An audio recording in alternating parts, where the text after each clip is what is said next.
เลยเอาภาพได้นี่เป็นแนวได้ดำได้หลายแล้วบ่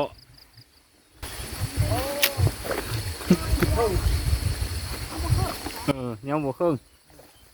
นี่จังสีว่าดำได้จากมือมาแล้วฮะได้3 มื้อนี้แล้วเด้โอ้3 มื้อโอ้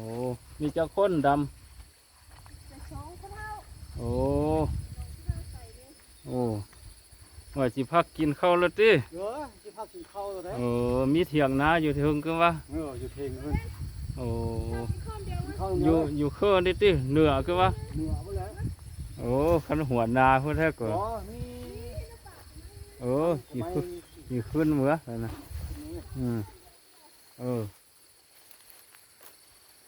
นี่มันก็บ่แซ่บแล้วผู้เดียวกินเก็บภาพไปนะคันมีผู้นึงถ่ายเพื่อใครแต่เฮ็ดตับปัวนะโตบทเที่ยวทางนี้บ่นั่นบ่ไปกินจนว่าแก่หมดละเท่าหมดละกันอยู่เกินเบิ่งเชื่อว่าแม่นเฮ็ดขี้ควายบอกอันนั้นเห็นอันอยู่กลางนาฮะ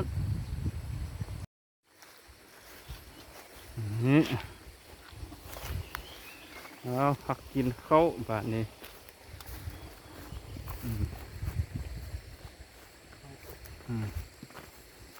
นาถึง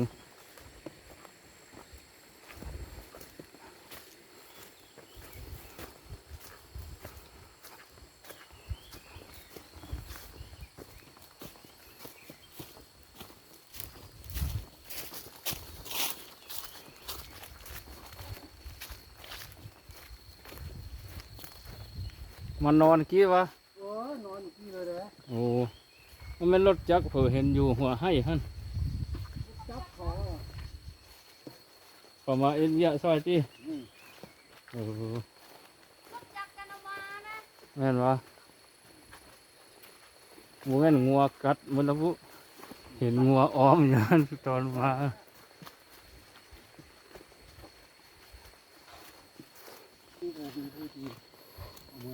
ล้างบาปแม่นนะทงนาคักลาย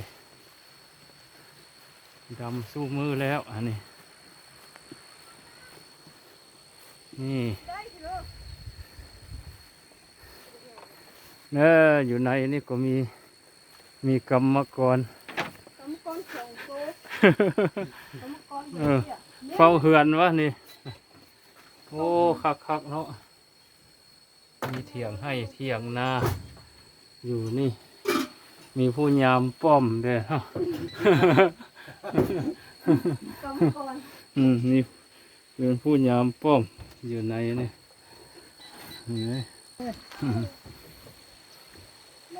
ตรงนาห้วยเย็นอันนี้นะน้ำไหลจากอยู่ตลอดเย็นดี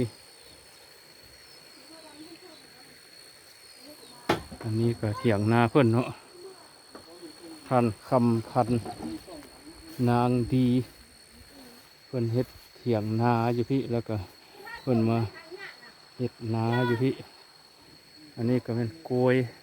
เพื่อนใส่หาบกะสารเองใส่เองกะยาวๆงามเข้าไก่น้อยวันนี้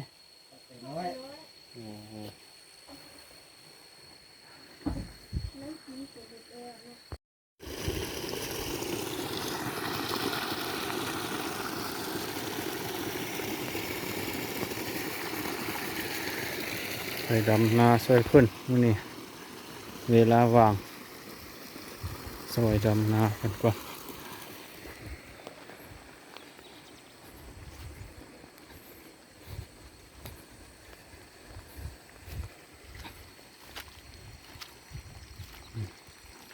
ผู้เดียวคนดำอยู่เทิง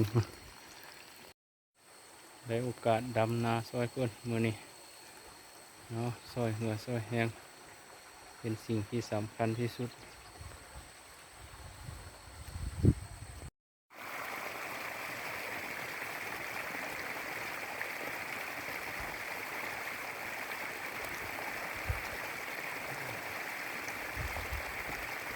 ผมมีปลาพันธุ์นะ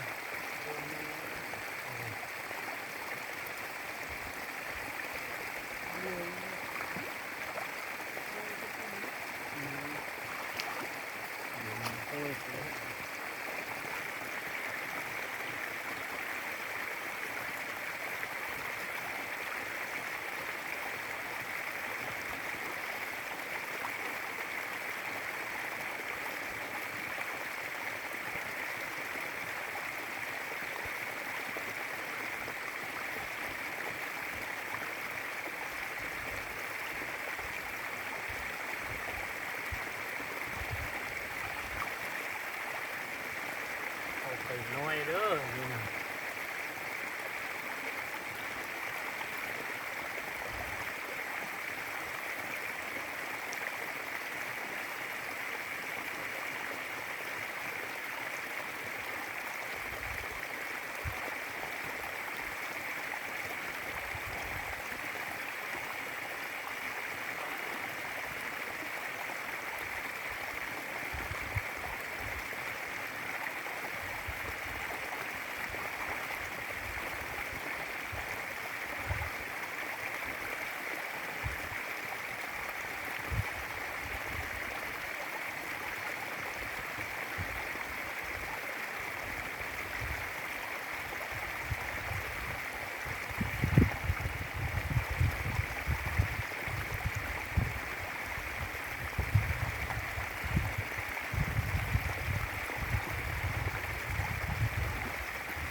บันทึกภาพ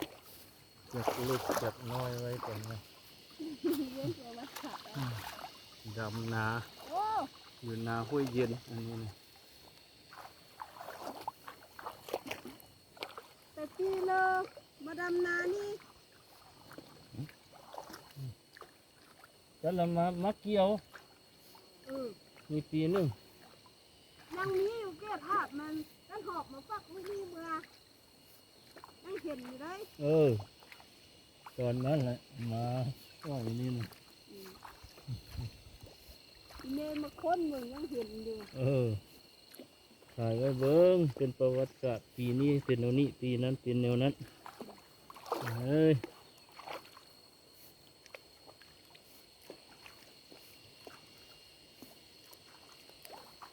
นานี่กดไว้โดนไว้แกนแล้วพี่ที่ชายอ่อนๆท่านก็เพิ่มเป็นอะไรนั่นไง นี่ก็สายแขน คือของบ่ปอเจอเพื่อบริเกน เป็นเม็ดน้อยอ่ะอันนั้น วันนั้นเราเล่นเข้าที่ตรงนี้มีนิดใหญ่ๆนิดเดียว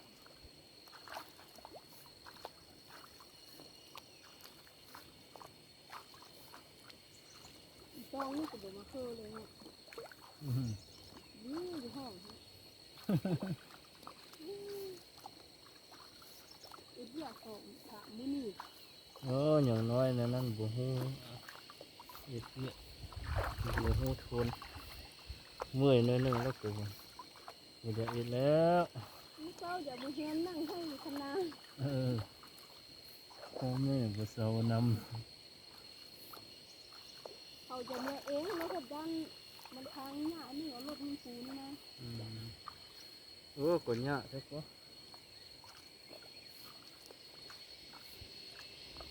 เมื่อเพิ่นมาเก็บมาแสบกับเบื่อมีห้องอยู่ กับเมื่อถ้าก็เอารถพ้นผูหันเขา เดี๋ยวมาเมื่อนั้นแล้วฝนตกแล้วเมื่อบ่ได้ มาได้หลายมื้อสิมาอยู่นี่ ห้องมื้อนี่คุณน้อยน่ะ3มื้อนี่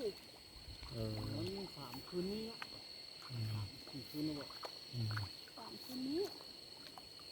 แล้วว่ามื้อหน้าถึงสิมาทง เที่ยวมันสิไหวอะเด้อเที่ยวเอา เนื้อ นมา8-9 โมงมีเรียกสานุ่นผมมาแล้ว อืม แม่งนอน เพิ่ กี่ นอนมัน นั่นเลยนอนนอนที่ก็เคยลุกมาก็ไปเอ็ดเวียก อืม ค่ำแล้วเฮาจังเช้าก็ได้จริง ก็เอ็ด ๆอืม เอ็ดเข้า มาเฮาก็ไปน้ำพ่นครับมือ อืม ได้พูดนะเฮาเอาแล้วบทพันเลยสร้างคันนายามพ่นเฮาตัวพ่นอีกเดียวไม่งอกๆนี่มันจุกนาสายข้ามาดิเดียวไหววะ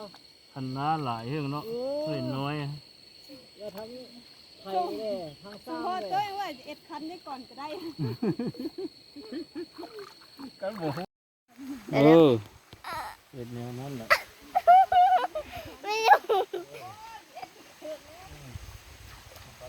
ผักเลยเพิ่ม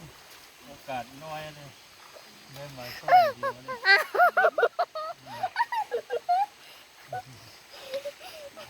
เ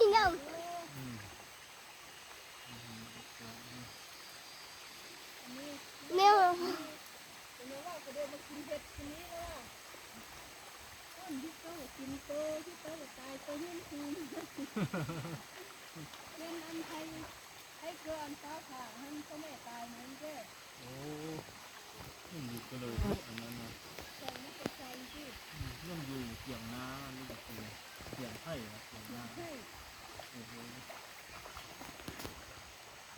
พ่อแม่ตายเนี่ยแต่น้อยแก่ เออโอ้โหอ่า เขาเนื้อเนาะให้เลาะแล้วเบิ่งเห็นเห็น ดูนี่นะแต่จะมีคนก็เห็น ก็เกือบหนึ่งแล้วประมาณ3 เออ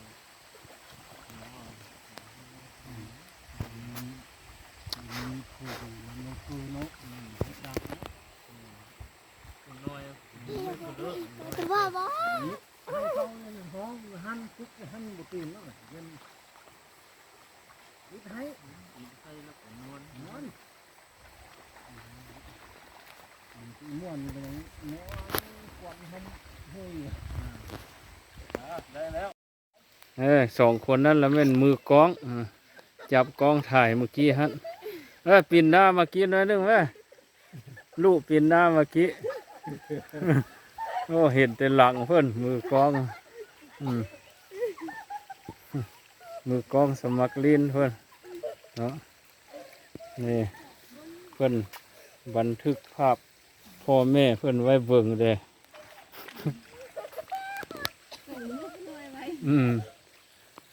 อันนั้น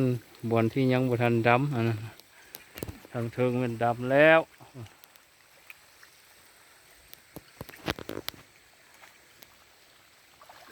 กินข้าวกินเลิกก็มาง่อยอยู่นี่ทุกทีที่เฮาเพิ่นมาก็ไกลแล้วทุกทีหน้ามา เอาดำนาซอยเพิ่นมื้อนี้ก็บ่ได้หลายได้น้อยหนึงเพราะว่าใช้เวลาบ่ดน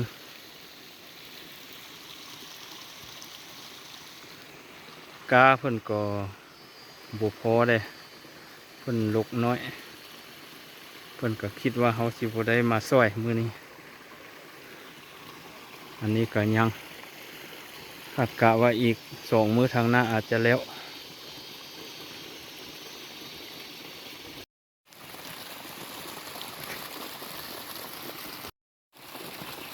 สำหรับคลิปนี้ขอลาท่านผู้ชมไปเพียงเท่านี้ก่อนขอขอบใจ